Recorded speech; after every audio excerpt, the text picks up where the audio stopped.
Hello everyone, hope that you all are fine. On 17th June 2023, HRDC of Sambalpur University organized an one-day principal meet, and that meeting was with a purpose of discussing the draft model regulation curriculum and credit framework for UG courses compatible with NEP 2020. And in this meeting, there were two technical sessions. In one technical session, discussion on academic bank of credit was discussed. And in the second technical session, uh, discussion on draft model of regulation, uh, curriculum and credit framework for UG courses compatible with NEP 2020 that has been discussed by me as the Assistant Controller of Examination, Sambalpur University. And in this 1 hour deliberation, it was really, difficult for me to convince all the, gatherings about this, draft model regulation. And that is why I thought of, recording a talk, and subsequently it will be I thought of that it would be better to upload this talk on the YouTube, and the link can be shared, and I can reach to the larger audience. I mean, the regulation that is known as, it is written that the regulation shall be called as the regulation governing the choice-based credit system with multiple entry and exit options. So we need to understand this choice-based credit system and the multiple entry and exit program in the undergraduate course. These two things are very crucial, crucial component of this new regulation act. Okay, so I have already shared my slide, so we can go one slide after another. Now, this regulation is for the undergraduate degree program, and this undergraduate degree program, uh, it is either 3-year program or it is 4-year program. And within the 3-year program, the student can exit after the first year, the student can exit after the second year, but after the third year, the student cannot exit, and after the fourth year, the student, there is no need to exit. So this entry and exit in this undergraduate program, it happens after the first year and after the second year. And this regulation is in accordance with NEP 2020. In the subsequent, lecture, I will let you know why this regulation act is in accordance with NEP 2020. And this regulation act come into force, or it will come into force in the academic year 2023 and 24. And this regulation allows students to choose courses from wide range of options and earn credit for the course they complete. And what are those wide range of options? There are major courses, there are minor courses, and these major courses are also called as core courses, core courses. There are multidisciplinary undergraduate program, there are ability enhancement courses, there are skill enhancement courses, there are value added courses, there are summer internship, summer project, there are research project and dissertation, there are seminars, there are studio activities, there are field practice or projects, there are community engagements and services, and there are open distance learning. So these are the variety or wide range of courses or option for the student, and the student may choose his or her own courses from this wide range of option. And the student, by doing that courses, the student will earn the credit, the course what the student will complete, and after the completion of that courses, the student will earn the credit. Now the number of credit earned by the student will decide the kind of certificate he or she will get. I mean, how much credit I have secured, accordingly I will get my certificate. Now what is a credit? This is very important to understand. What is a credit? Now credit is a unit by which a course is measured. For example, we are talking about 4 credit course, 6 credit course, right? Basically, the credit symbolizes the weightage of that course. So 1 credit is equivalent to 1 hour of lecture or 2 hour of practical work per week, right? So when we talk about 4 credit, it means it is a 4 hour. I mean, the course in a week will be taught 4 times with 1 hour, right? If it is a 4 credit course, then that course will be taught 4 times with 1 hour in a week. That is a 4 credit course. Suppose let's talk about 6 credit course. 6 credit course means a course will be taught 6 times with 1 hour in a week. So a 6 credit course is having much more weightage in comparison to a 4 credit course. So I hope that you understand what is a credit, right?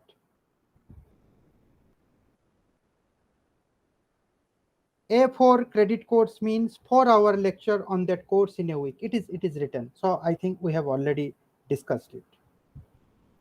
Now I said that the credit will decide the kind of certificate the student will get.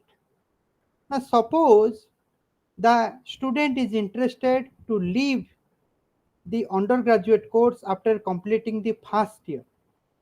Now in that case, that student may also get a certificate, but with some condition. And what is that condition? Now if the student opt to exit after the completion of the first year, and if he or she has secured 42 credits apart from 4 credits of the vocational course during the summer vacation, he or she will be awarded a UG certificate, right? So the student, in order to get a certificate, get a UG certificate, undergraduate certificate, only when the student will have 46 credit. So 42 credit plus 4 credit of vocational courses during the summer vacation. In the summer vacation, the student has to do a 4 credit vocational courses, and that 4 credit vocational courses can be like summer internship or summer project, right? Now the next advantage is that this 4 credit vocational courses, if that student will do, then that student will be allowed to re-enter the degree program within the 3 years and complete the degree program within the stipulated maximum period of 7 years. Now if the student will not do, that 4 credit vocational course during the summer vacation, then that student will not get the UG certificate.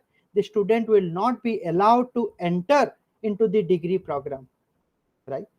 But if that student is having, then that student can exit, the student can get the UG certificate. The student can also re-enter into the degree program within the 3 years. The student can take 1 year gap, 2 year gap, the student can take 3 year gap. The student has to complete this undergraduate course degree within the 7 years. Now let's come to the table 1 to understand it more clearly. Now in the table 1, you can see it is the first year course of a student. First year means 2 semesters, that is semester 1, semester 2. Now, what are the course the student will opt? In the first semester, student will opt core 1, core 2, and core 3. The student, there is no need to take any course from the core 3. The student has to take multidisciplinary course. The student has to take ability enhancement course. The student has to take skill enhancement course, right? Then the student has to take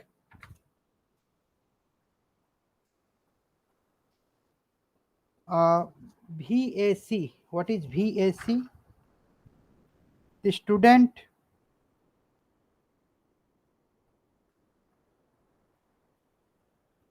maybe it is value added course. Sorry, value added course. So in the first semester, the student will take, for example, in core 1, the student is taking political science. In core 2, the student is taking sociology. In core 3, there is no need of taking any course.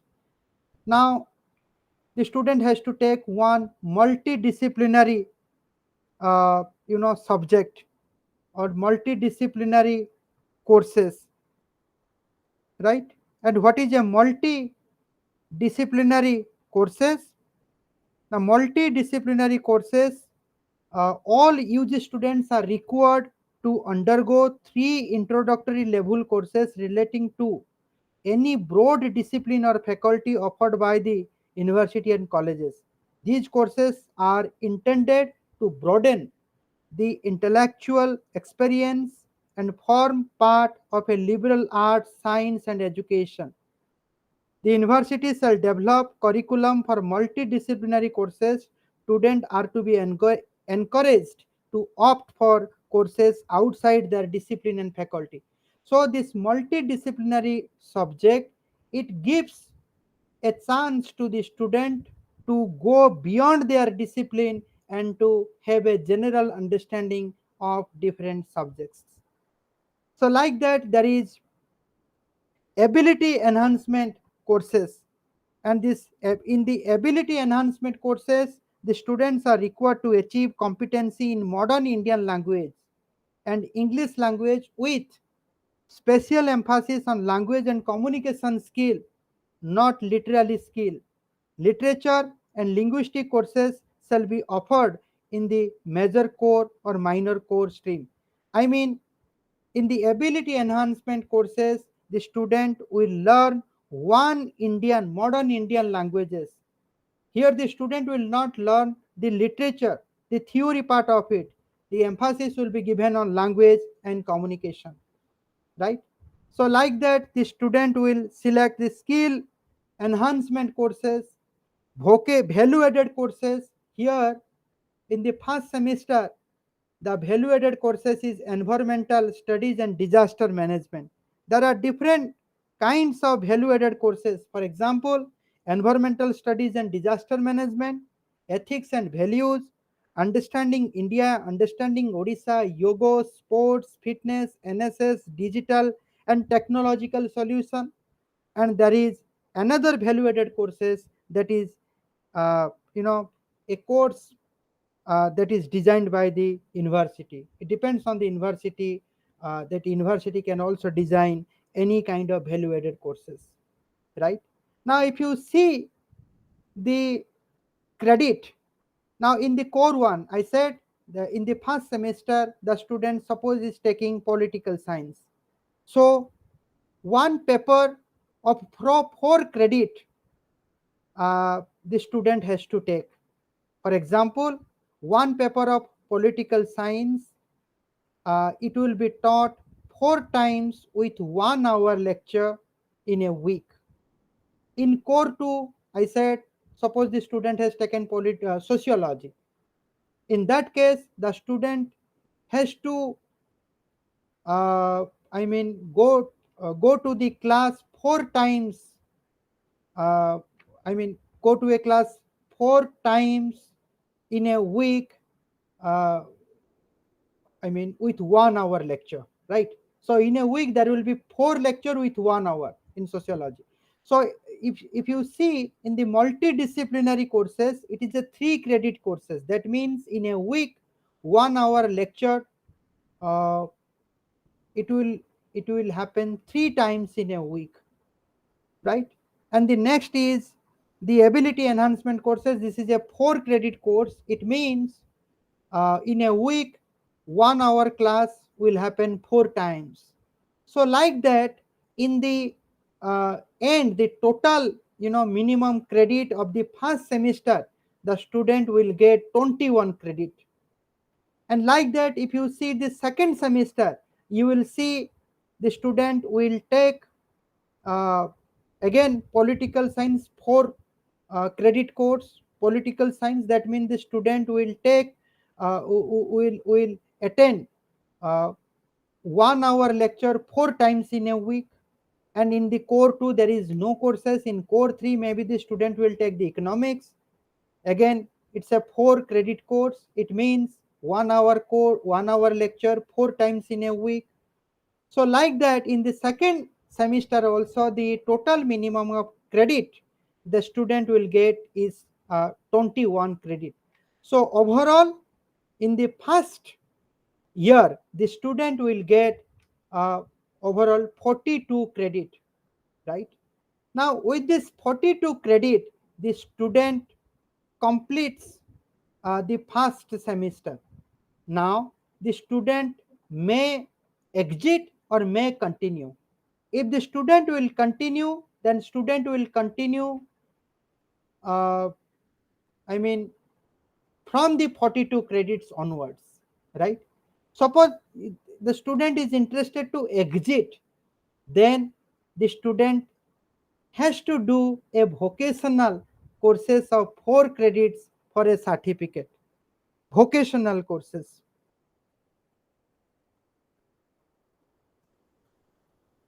And what is a vocational courses of 4 credit certificate? Let me tell you what is a vocational courses.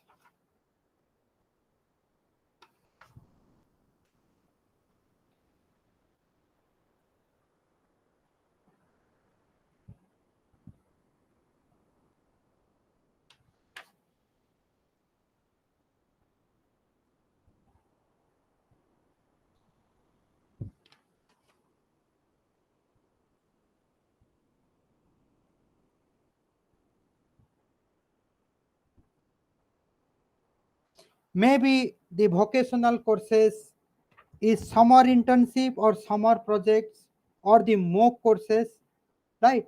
So a 4 credit vocational courses, additionally it is required for a student if that student wants to get a certificate and wants to exit after the first year. That means that student has to, as I said, the student has to achieve 46 credit. So after getting the 46 credit, the student will get the UG certificate, and at the same time, the student will also get a benefit to re-enter the degree program. Right. Now, the next certificate is called UG diploma certificate. Now a student can get a UG diploma certificate if that student exit or opt to exit after the completion of the second year, right? So let's come to the table in order to understand. See, so if the student continues, then the student will continue with 42 credits. But if the student exit and re-enter, then the student will continue his second. You can see here, the student will continue the second year with 46 credit, not 42 credit. Here, if the student continues with 42 credits in his second year, then that student does not exit, right? So if the student has exited, then the student will start his second year with 46 credit, right? So here, I mean, you can see here what happened in the first year, that also happened in the second year. In the first year, the total minimum credit is 42, and the second year also the total minimum credit is also 42. So at the end of the second year, the student will get 84 credit here, 84 credit. But if that student has exited and again re-entered, then the student will get 46 plus 42, that means 88 credit, right? But if that student has not exited, then at the end of the second year, the student will get 84 credit. Now at this junction, suppose the student wants to exit. Now in this situation, again that student has to do a 4 credit vocational course, right? That means the student, after the second year, if the student wants to exit, then the student has to achieve 88 credits, right? I have also written here. Now see, if the student opt to exit after the completion of the second year, and if he or she has secured 84 credits apart from 4 credits of vocational courses during the summer vacation, then he or she will be awarded UG diploma. That means the student has to have 88 credit, right? So student having 88 credit will be allowed to re-enter within a period of 3 years to complete the degree program within a maximum period of 7 years. That is also interesting point here. Suppose a student, after the first year, the student exited, and in the second year the student also wants to exit, then how much credit that student wants to exit? So I'm talking about that particular student has exited in the, after the first year, and that student wants to exit after the second year, right?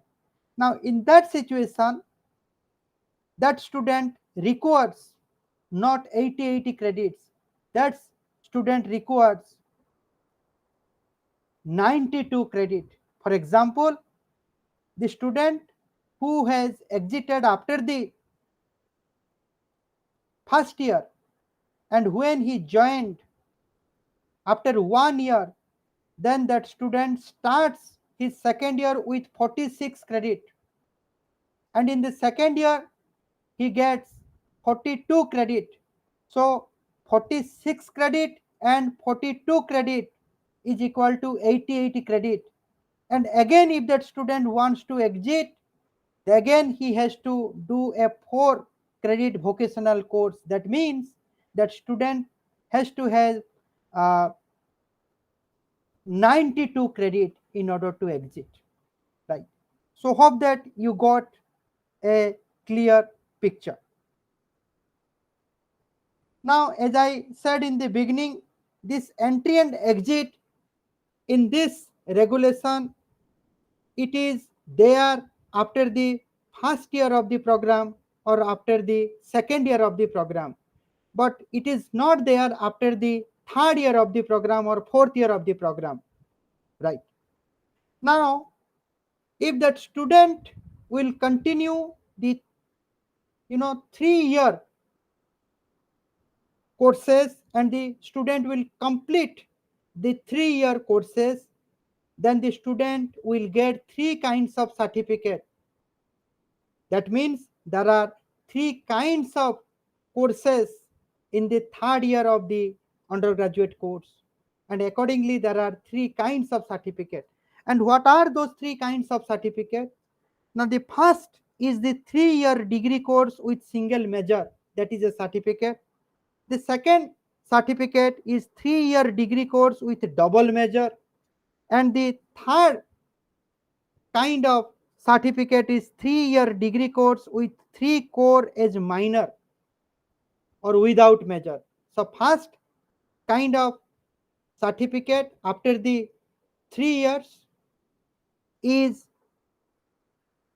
degree with single major, second degree with double major, and third degree without major, right? So let's talk about the first kind of certificate after the completion of 3 years of UG degree. So the first kind of certificate is called UG degree with single major.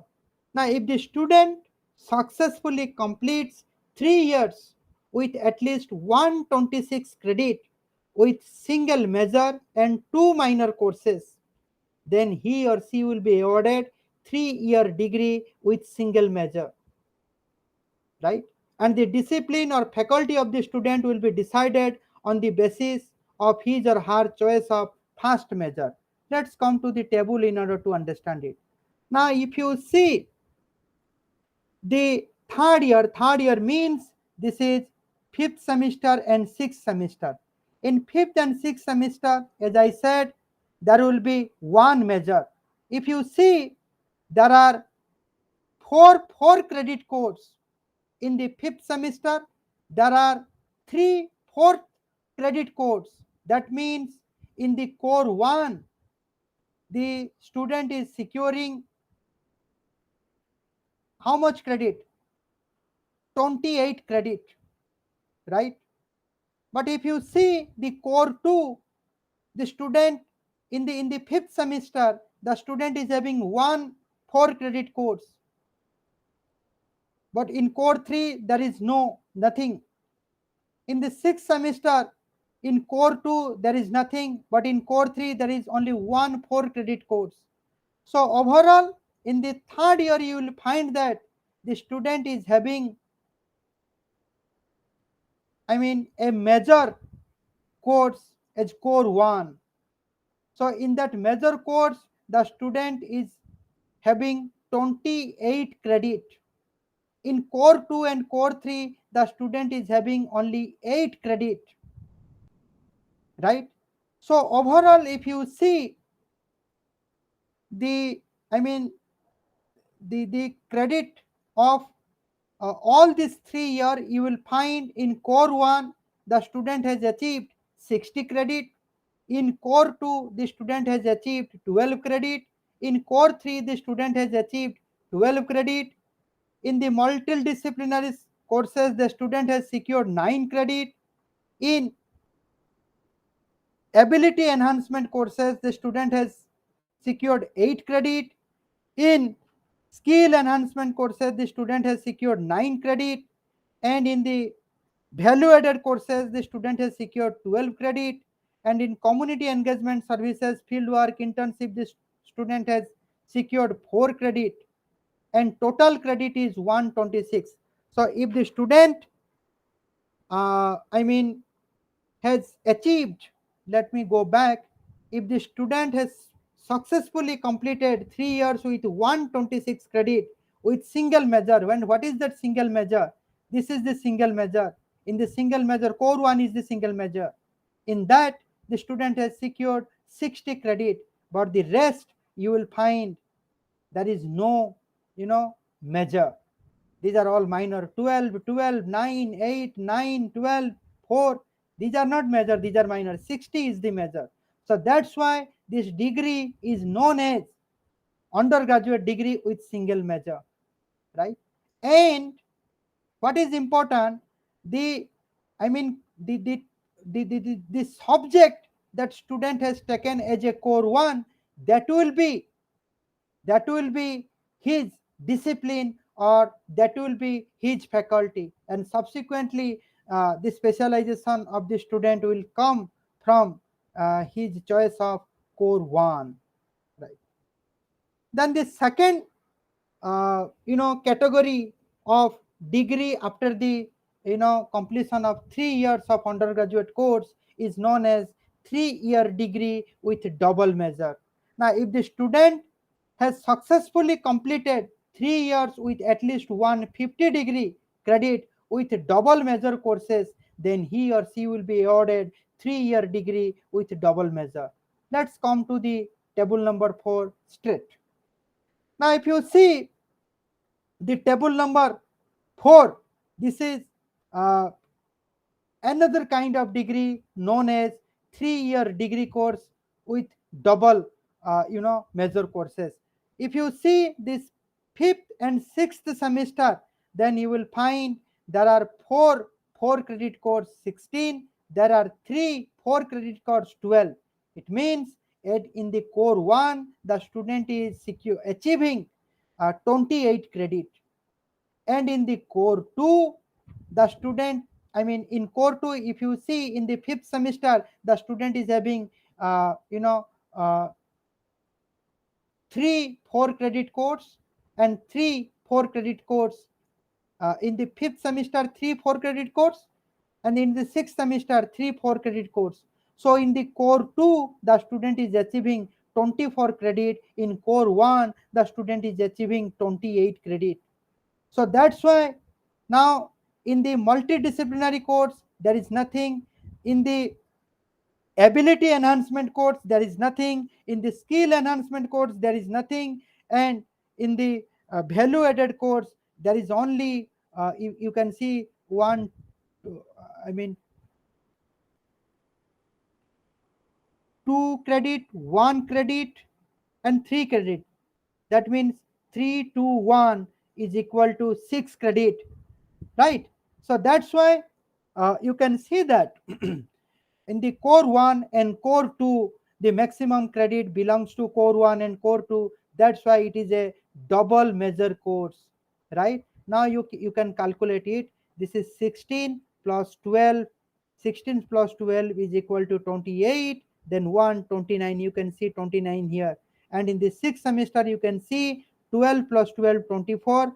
24 plus 5 is equal to 29. So total in the third year the student is getting 58 58 credit, right? But if that student has exited after the first year, again that student has exited after the second year, then at the end of the third year, that student which has exited many times or twice, then you can find the total credit of that person will be much more higher.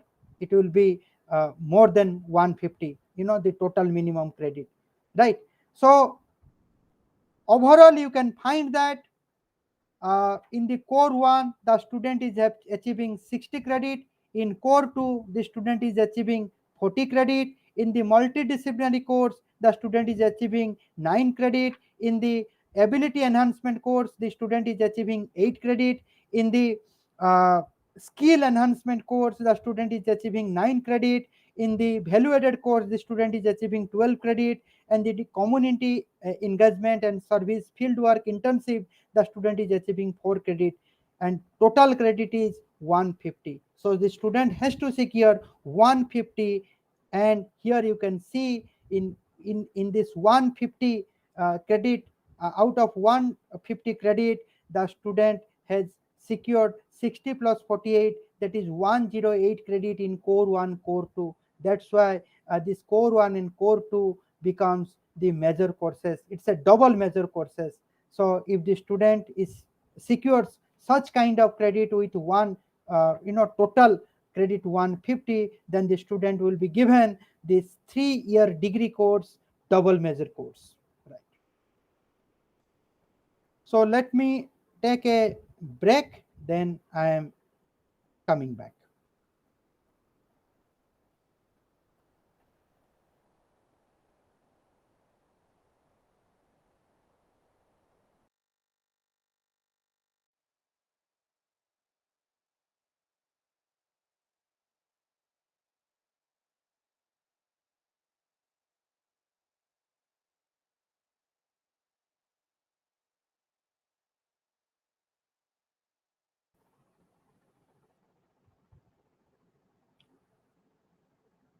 So welcome back. So this is the second kind of degree, 3-year degree certificate, and the third kind of uh, you know degree certificate after the 3 years is called the 3-year degree with 3 core as minor, or 3-year degree without major. Now, if the student successfully complete 3 years with at least 126 credit and with 3 cores as the minor courses without any major courses, he or she will be awarded 3-year degree with 3 cores without the major. Right? Let's come to the table, then we can understand. Now, if the student is interested to achieve a 3-year degree course without a major, then the student has to take like this in the fifth semester. In the the student will take one 4 credit course as a core one, on core one subject, and the student has to take two 4 credit course, right? Two 4 credit course, and uh, in the core 3 the student has to take two 4 credit course. Like that, in the sixth semester there is no uh, there is no in the core 1 the student will not have any course. In core 2 again the student will take two 4 credit course. In core 3 the student will take two 4 credit course. So overall, if you calculate the overall, then in core 1 the student is having only 28 credit. In core 2 the student is having 28 credit. In core 3 the student is having 28 credit. In multidisciplinary the student is having 9 credit. In the ability enhancement courses the student is having 8 credit. In the skill enhancement courses the student is having only 9 credit, and in the value added courses the student is having 12 credit, and in community engagement, service, field work, internship the student is having 4 credit, and the total credit will be 26. So if the student is interested to take a 3-year degree course without major, with a 3 core, then the student has to achieve 126 credit. And you can also see a interesting observation here. Here you see in the core 1 the student is securing 28. In core 2 the student is securing 28 credit. In core 3 the student is securing 28 credit, right? So that's why it is this degree is known as a 3-year degree course with 3 cores, and these 3 cores are the same. So this is the third kind of certificate after the completion a student can get after the completion of 3 years of degree program. Then the next kind of certificate is the 4-year honors without research.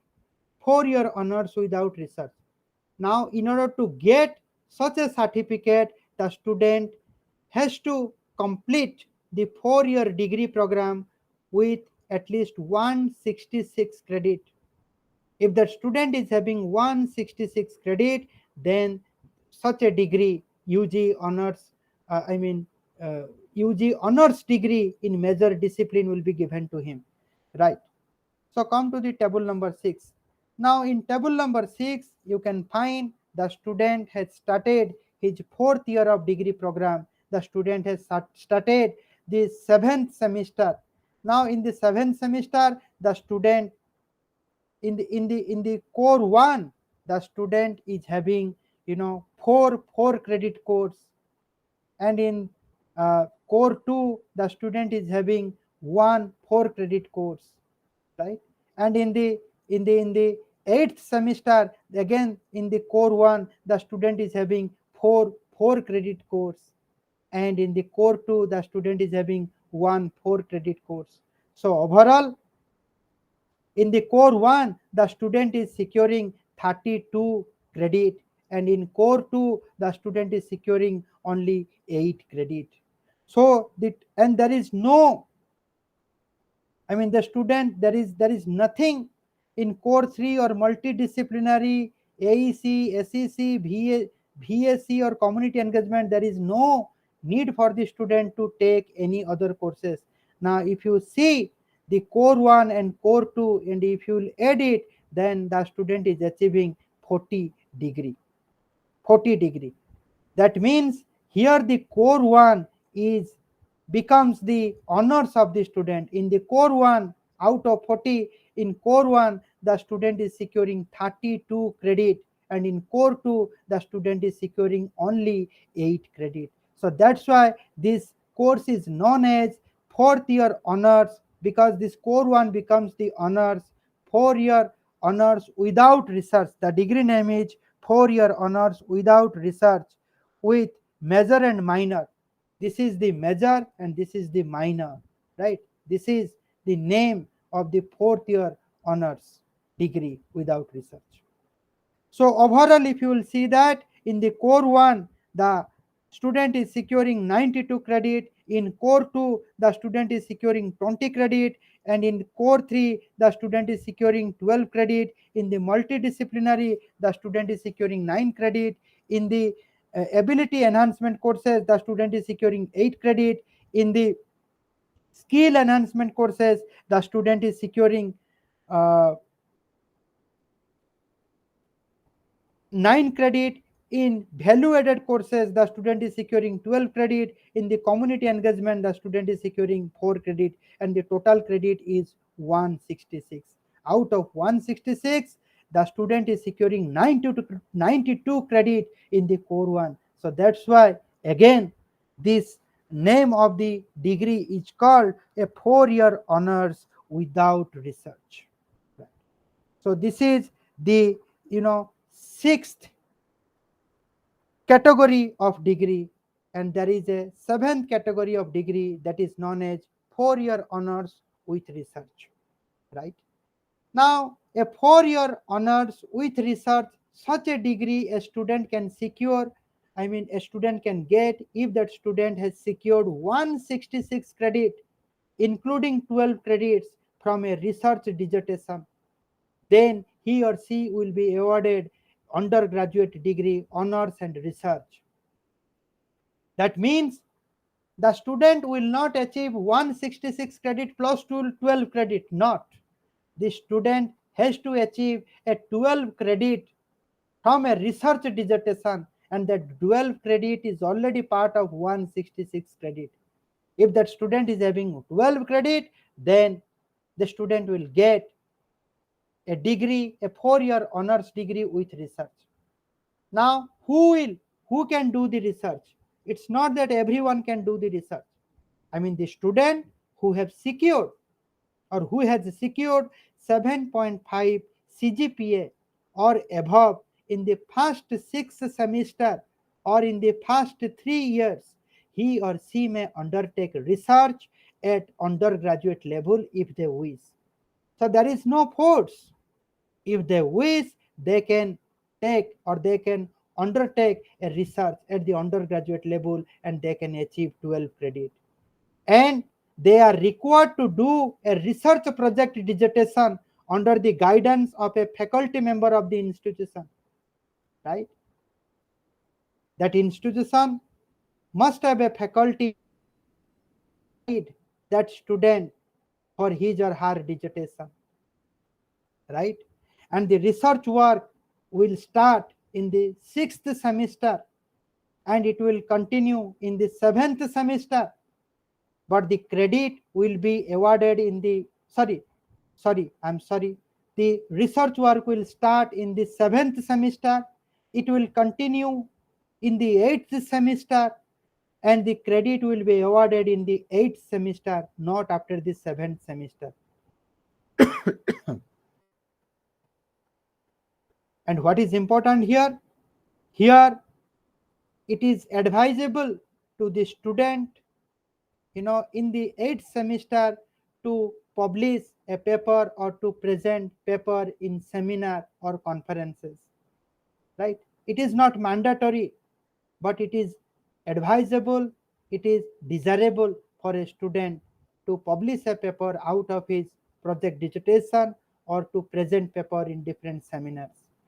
So the now come to the table number 7 in order to understand it. Now in the table number 7, you can see, let me do like this.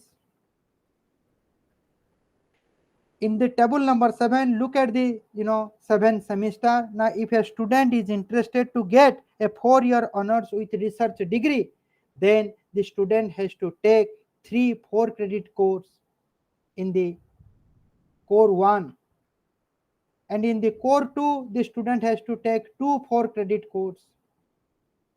And if you add it, the student is achieving only 20 credits in the 6th in the 7th semester, and in the 8th semester the student is having 2 4 credit course in the core 1, and there is nothing, and 12 credit for a research project, and the total is the 20, right? So if you see the 7th semester and 8th semester, you will find 40 credits, and out of 40 credits there are 12 credit for the research project. So overall, if a student is interested to get a 4-year honors with research degree, the student has to achieve 166 degree, and out of 166 degree, 12 degree for the 12 credit for the research project, and 12 credit 12 credit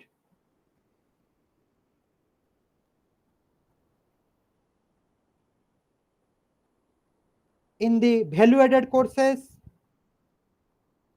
right?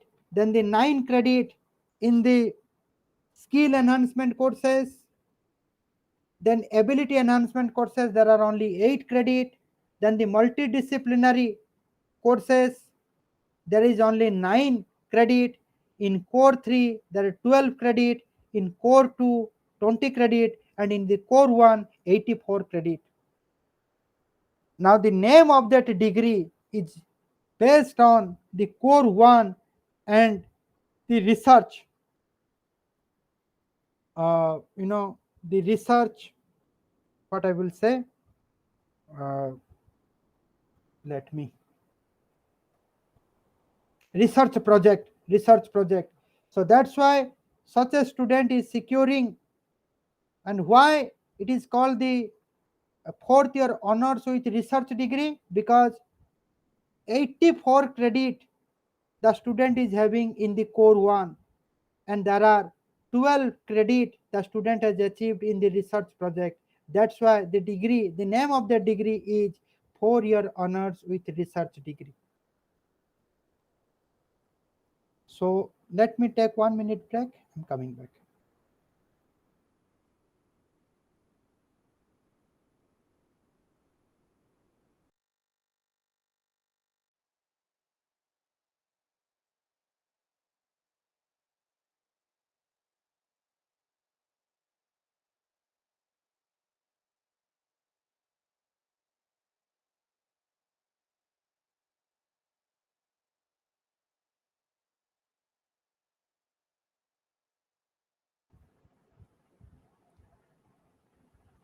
So I hope that you got a idea that what is this credit system, what are these different kinds of certificate, and how a student exit and enter, right? So we understood from the regulation that one student can enter, can exit from different higher educational institution, right? Here I mean higher educational institution as colleges, and every college is under a university. That means one student can do, I mean, suppose one student has done a 4-year degree program, and out of 4-year degree program, one student has done 3 year in Sambalpur University and 1 year in Utkal University.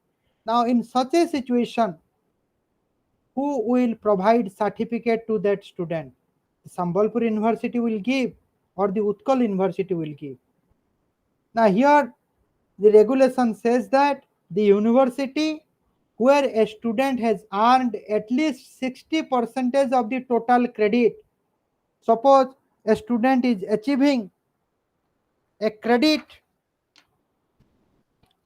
Suppose a student has completed the 4th year honors and research degree. I mean 4th year honors and with research, and he is going to get a degree 4th year honors with research.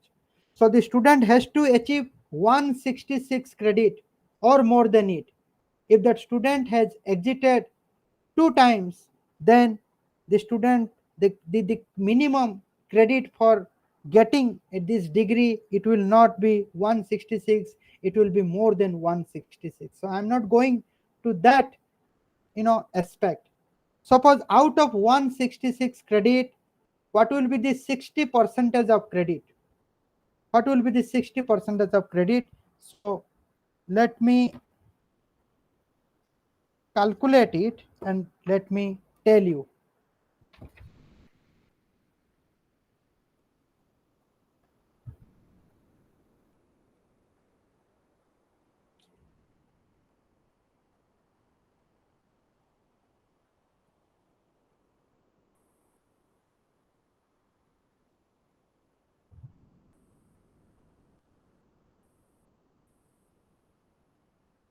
So it is 99.6, that means 100 credit. So if the student has secured 100 credit from the Sambalpur University, then the Sambalpur University will offer the certificate to that student. Suppose Utkal University has given at least or more than 60% of total credit or more than 100 credit to that student.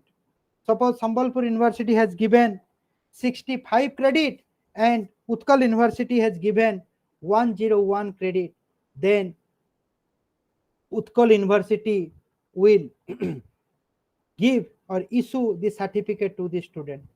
Right.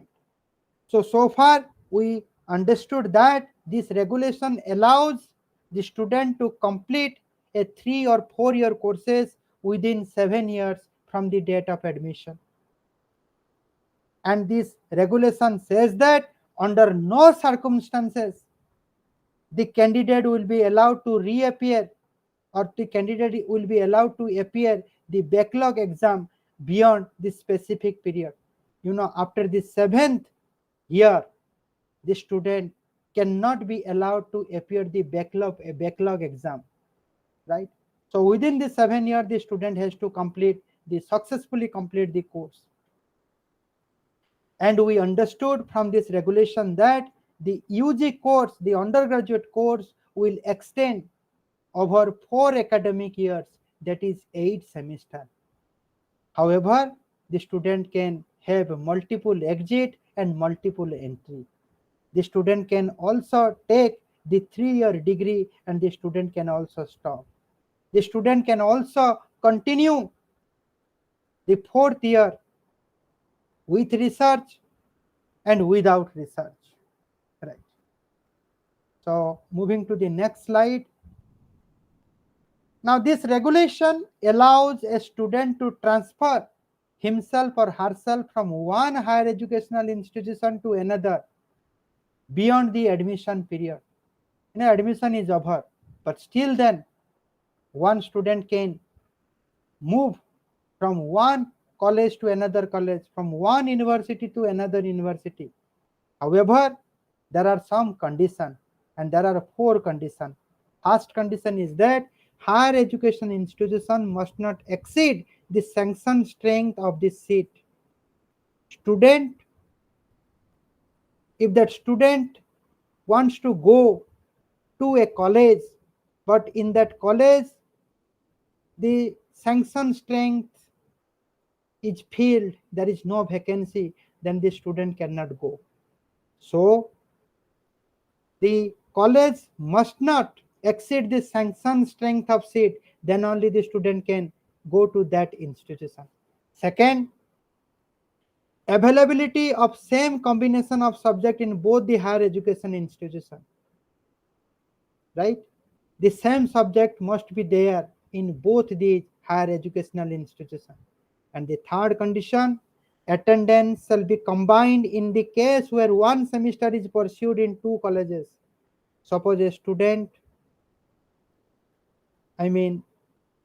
transfer himself from one higher educational institution to the another. Suppose a student is doing one semester in 2 colleges, then the attendance will be combined, right? And the fourth, university must follow migration from one university to another on transfer of credit, right? The university must transfer the credit along with migration. So these are the 4 conditions. On that basis, one student can transfer himself or herself from one higher educational institution to another. Now, this regulation requires the authorities of higher educational institution to organize the induction program during the time of admission to the first year degree program for the purpose of counseling the student. So it means this entire regulation is student centric. The entire regulation has given enough freedom to the student, but to exercise the freedom, the student needs counseling.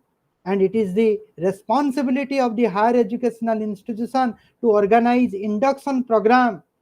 When? Now, when the students takes admission to the first year degree program, those students will be given counseling by the authorities of higher education, right? Similarly, during the third and fourth semester means second year. I am moving back to make you understand this point. Let me read it, then I will move back. Similarly, during the third and fourth semester, student must be properly counseled about the choice of subjects, skill development courses, etc. Right? To understand this, let me go back to the table number 2.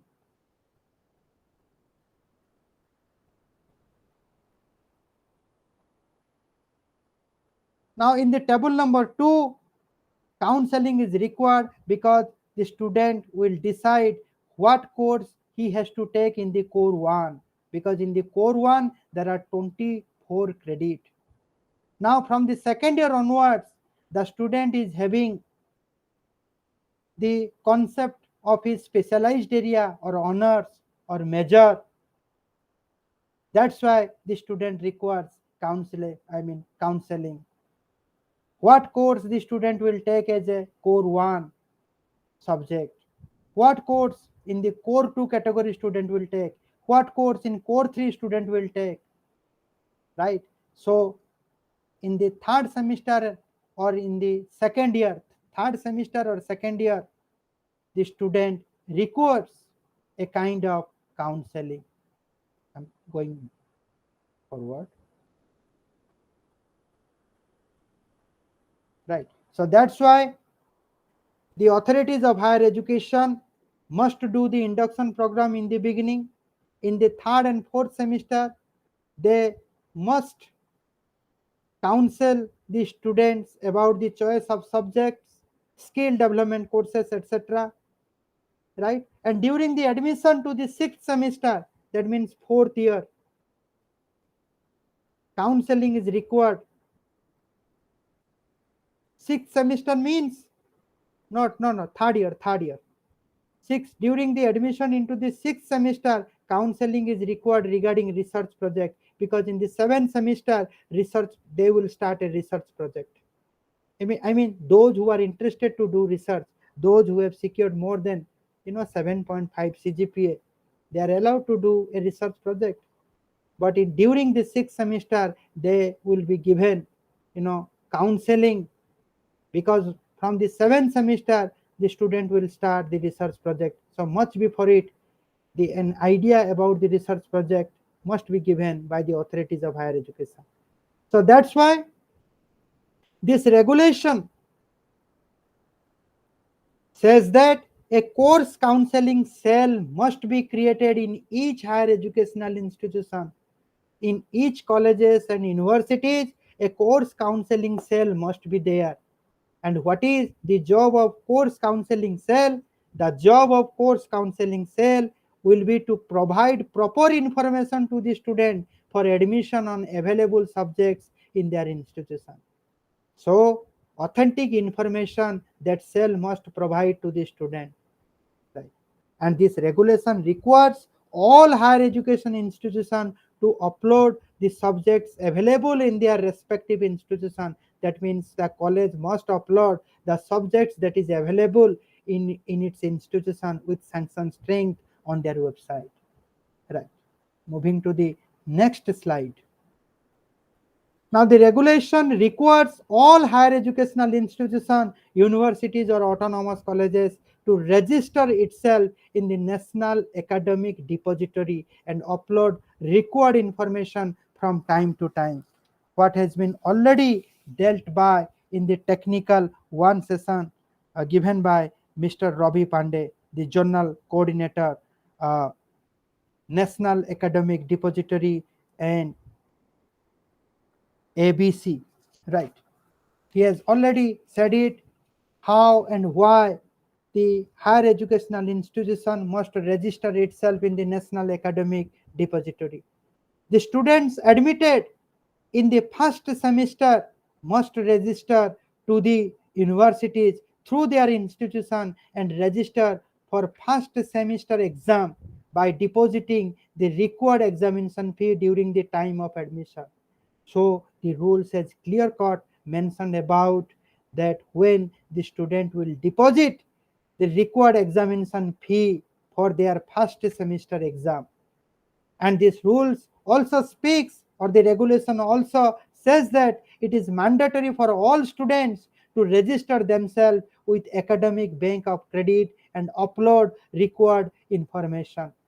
At the same time, this regulation says that higher education institution may facilitate the registration of the students centrally. So if the student can do by their own, or the higher educational institution, university, or autonomous college will help the student while registering themselves in the academic bank of credit. Moving to the next slide. This regulation allows a student to pursue two academic programs, one full-time physical mode, another in open and distance learning ODL online mode. Or this regulation allows a student to pursue two open and distance learning ODL programs simultaneously, provided there must not be any overlapping of classes. And that is why this whole regulation is said that it is compatible with 2020. The chairman of the UGC, Mr. Jagdish Kumar, he was my vice chancellor when I was doing my PhD in JNU. Recently, he said that, declared that one student can do two courses simultaneously. And these rules of the UGC That is also reflected in the NEP 2020. And in this regulation, that is also referred. This regulation requires the student to attend at least 75% of lecture, right? So every student must have 75% of attendance, and it was there in the earlier as well. It does not allow authority to condone the shortage of attendance beyond 25%. That means, suppose some students, they could not attend 75% of lecture, then maybe the students, the non-attendance of the class by the student can be legitimate and can be non-legitimate. But if it is legitimate, for example, there are in fact many things in these rules, right? For example, uh, students are having serious illness, hospitalization, accidents, right? There are so many, unfortunate situations. Or if the student it is representing university in the inter-university or interstate competition in games and sports, attending different recognized national level camp. Now, these situations are legitimate, hence this regulation allows the authority of the higher educational institution to condone, to allow those students who have faced such a situation. So even if those students are having below than 75% of attendance, but still then they can appear the final exam. And there is also a limitation. This condone by the authority on the shortage of attendance, it should not go beyond 25%. So within the 25%, that is also divided 15% in exceptional cases like serious illness, hospitalization, accident, etc., etc., and 10%. I said na 25%. So 15 plus 10.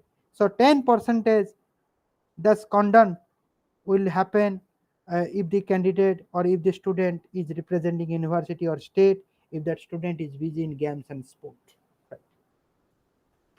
Now, this regulation allows a student to change his core one subject within the 4 weeks of the last date of admission.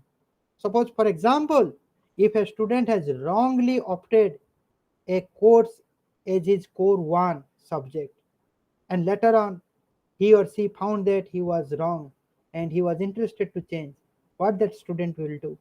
Now, student within the 4 weeks of the last date of admission, there is a first date of admission, there is a last date of admission, right? So from the last date of admission within the 4 week, the student can change his core one subject, and this change must be communicated to the university by the college concerned. Moving to the next slide. Now, to this regulation, the term and exam will be for 3 hours, and mid-term exam will be for 1 hour, and practical exam will be for 2 hours. So this regulation has made everything clear. For autonomous college, each department must have designated teacher in charge of examination to be decided by the principal. There must be a controller of examination for all autonomous college. So in all autonomous college, there must be a controller of examination. At the same time, in that college, in every department, there must be a teacher in charge of examination, and the teacher in charge of examination will be decided by the principal of that higher education institution. The full mark of the mid-semester exam will be 20 for theory paper and 10 for papers having practical, or in other words, practical paper, right? There will be no pass and fail in the mid-semester exam. The question in the mid-semester exam will be decided by the concerned faculty member. The concerned exam, that mid-semester exam, will be conducted and valued by the same teacher or by the external faculties in the college. So this is mentioned in the regulation. A student failing to appear in the mid-semester exam may appear it again once again he may appear it before appearing the term and exam. Suppose I missed one mid-semester exam, then I must be given another opportunity before the term and exam, so that I will appear the semester exam. But I am not allowed, the student is not allowed to reappear the mid-semester exam for improvement. So for improvement, if the student is interested to reappear the exam, then the student will not be allowed. Absence in the mid-semester exam will be considered as fail. So if the student is absent in the mid-semester exam, then it will be considered fail. The answer script of the mid-semester exam must be preserved by college authorities for 6 months from the date of publication of the result for reference. Right? There may be some issue. Student may raise a issue, raise a complaint. So the answer script must be preserved for 6 months by the college authority. Right? And the above mentioned provision is also applicable for institution of valuation zone in the context of end semester exam. Right? So in the end semester exam, the answer script is either with some colleges or university, because some colleges and universities are made as the institution of valuation zone, and the institution of valuation zone must keep the answer script of end semester exam 6 months, and for the same reason there may be some complaint, so script must be there.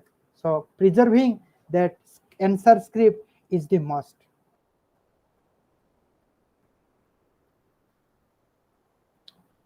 Now here you can see the distribution of mark in the semester end and continuous evaluation. Now if it is a theory paper, then the full mark of a theory paper is 100, and in the end semester, the student will appear for 60 mark, right? And continuous evaluation mark or sessional mark will be 20. Mid semester theory mark will be 20, right? So you can see the teacher, in a theory paper, the teacher is having 40 marks in his hand, right? And this 40 mark means the teacher will evaluate a student from from the everyday activities of that student, attendance of that student, how the student is asking question, how the student is behaving in a class, how the student is presenting in the class. So this is a continuous evaluation 20, and 20 student mid semester mark. So in a theory paper 40 marks are there in the hands of a teacher. But if that paper is a practical paper, then the student will appear 50 marks in the end semester exam, and the rest 50 mark again it is in the hand of the internal, in the hand of the teacher, right? So 10 mark the teacher can give to the student by continuously evaluating the student. 10 mark from the mid semester exam the teacher can give to the student, and 20 is the semester end and practical mark. So 20 practical mark and 10 mid semester practical mark. So overall in the practical courses 30 practical marks is in the hand of the teacher, and 20 mid semester theory mark and continuous evaluation mark in the hands of the teacher. So in the practical courses, 50 marks is in the hand of the teacher and 50 marks is in the semester end examination. So here it speaks that this regulation is having faith over the teachers, and teacher must be very much conscious about their own integrity, right? Because teachers, nobody can check the teacher. It is the teacher who is going to make and unmake the future society, right? So this regulation is, since this regulation is having faith over the teacher, teacher must not be bad, teacher must be truthful and honest. I always say it. Teacher means they are the symbol of truth and honest, and they must maintain the integrity. And if you see the distribution of sessional mark, distribution of sessional mark means,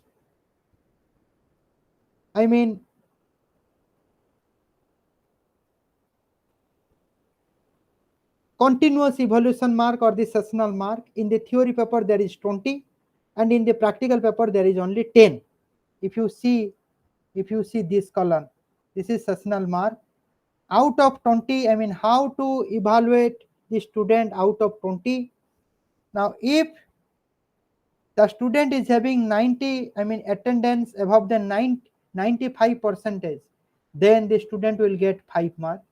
If the student is having attendance 85 percentage to 94 percentage, the student will get 4 marks.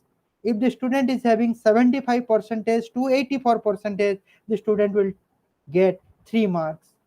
Then in the theory paper, the surprise test can be 10 marks. So, everything is clear in this regulation.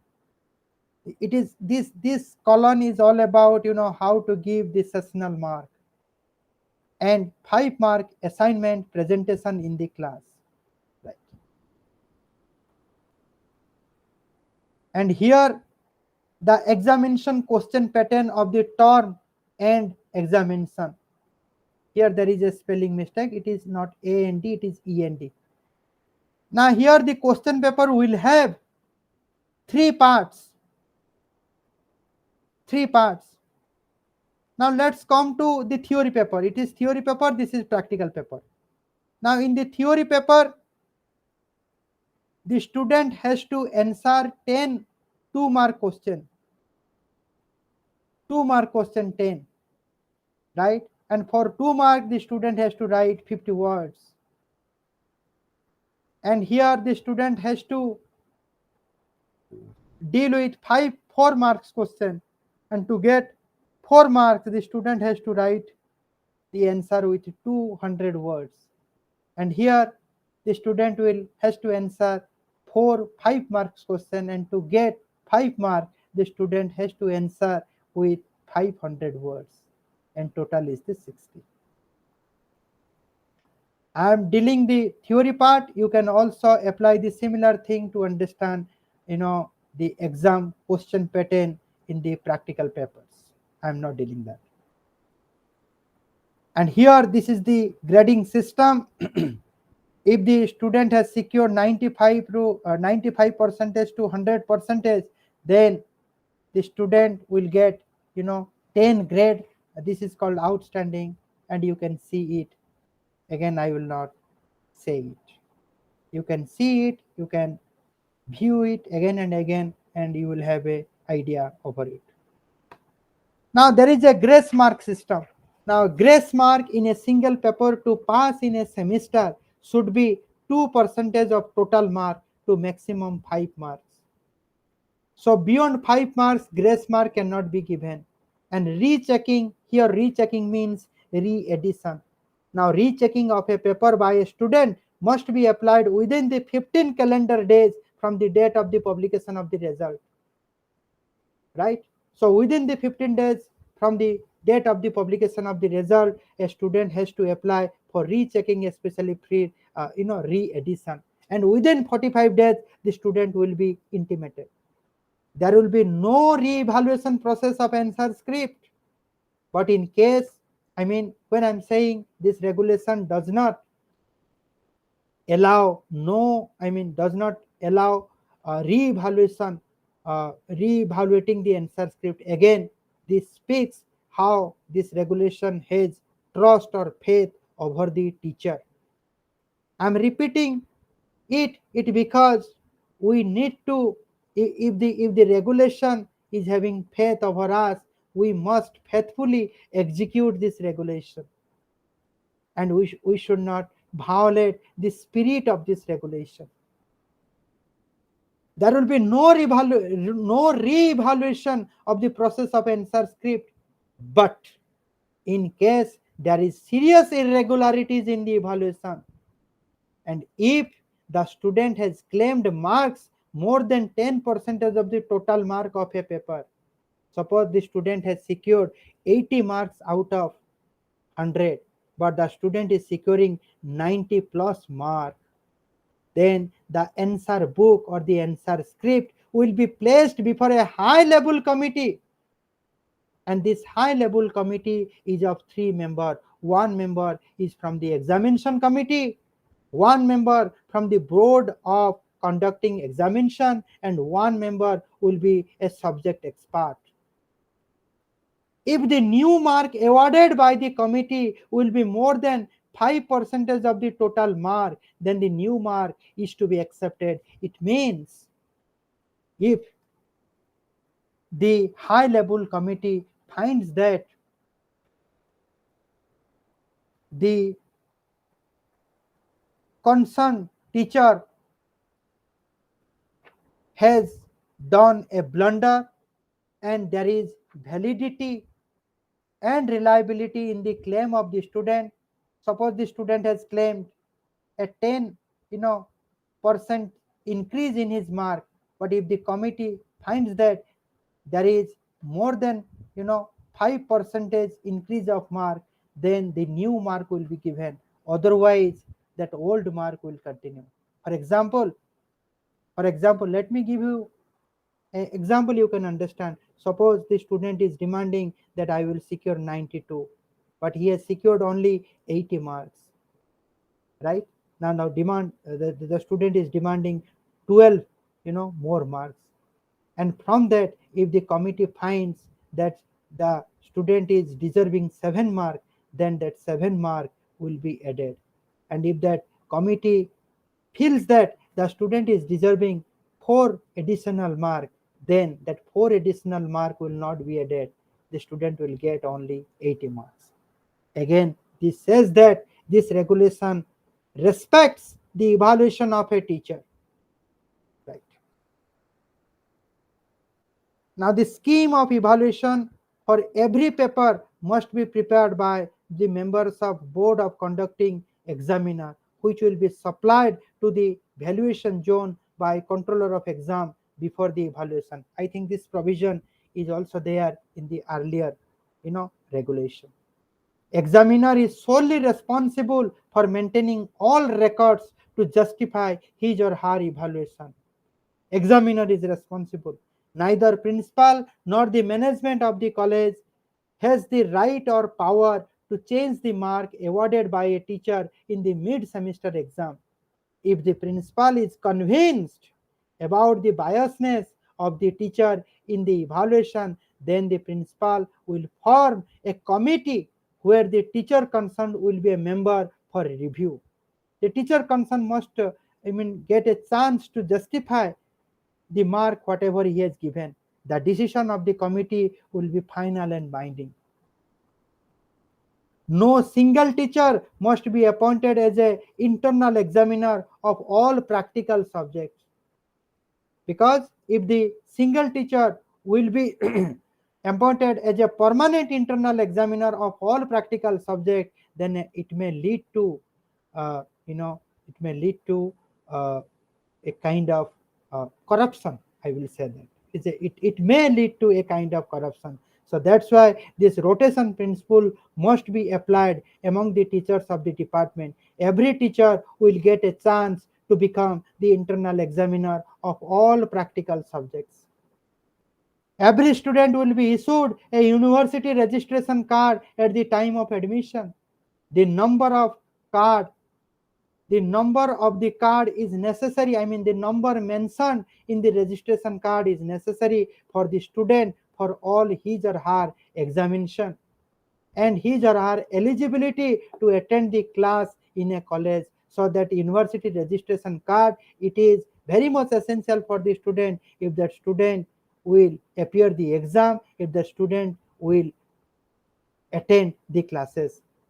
Suppose the student loses this card, then the student must immediately lodge a complaint in the nearest police station and supply for a duplicate copy with the prescribed fee through college. The application available in the university counter or website must accompany the copy of the affair. I think this is also there in the previous regulation. Now, this regulation asks each university to form a committee for credit transfer. Now, credit transfer is a very important aspect of this regulation, and this credit transfer every university will do. So that's why every university must form a committee, and that committee will perform this function of credit transfer. And who will be the members of the committee? The chairman PG Council will be the chairman of that committee. The director CDC will be a member. All deans of faculties of university, they will be member. Controller of examination will be the member, and the deputy controller of examination will be the member convener. And this regulation does not purpose to award any rank or medal at the UG level. So these are the different, you know, characteristic or aspects of this regulation. Now, some of the part of this new regulation are not exactly new. It has been part of the old regulation. And this PPT and my presentation will help you to understand this regulation more clearly. Hence, it is suggested that, or you are suggested to go through the regulation for better understanding. Right? One has to go through the regulation, and my PPT, my presentation will help you to understand the regulation more clearly. Otherwise, if you cannot, if you have any doubt or you need any clarification, you can contact us and we will help you to understand it. So, thank you. Thank you very much.